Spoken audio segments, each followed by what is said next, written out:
Я бы как Бакниса.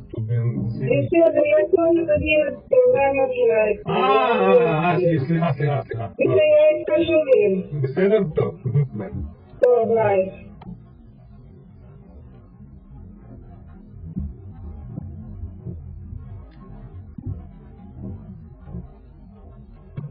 Хочет ядерное оружие как компенсацию за то, что Украину не примут в Североатлантический альянс. Дайте нам ядерное оружие.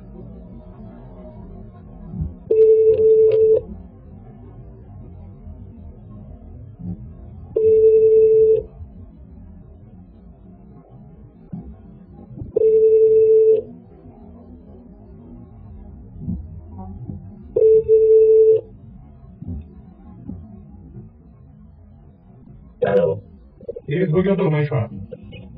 טוב, מה העניינים? בסדר, בעבודה, כן? כן. אני פשוט בפקק בכניסה, אז יש שם את המטופל הזה שהוא לחוץ, שהוא יהיה לחוץ. כן. בסדר? בסדר, אני רואה... כן. בגלל הגשם יש פה... הכל טוב. טוב? בסדר, הגעתי להתחלות שלי. טוב, ביי. בסדר, ביי.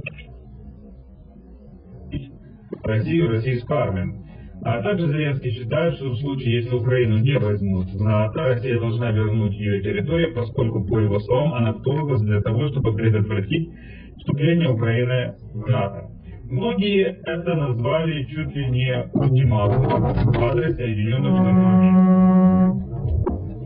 Смотрите, ультиматум, не ультиматум, я бы вообще думаю, что Владимиру Александровичу стоит воздержаться от интервью, потому что чем больше он интервью, тем складывается хуже ситуация не только для него лично, например, Фиолетова, что с ним лично было, а складывается для остальных. И смотрите, вот, все понимают, что никто никакого ядерного вооружения нет. НАТО тоже сказали нет. Постоянно говорить о ядерном оружии – это дразнить обезьяну с ракетой. Ну, Российскую Федерацию, то есть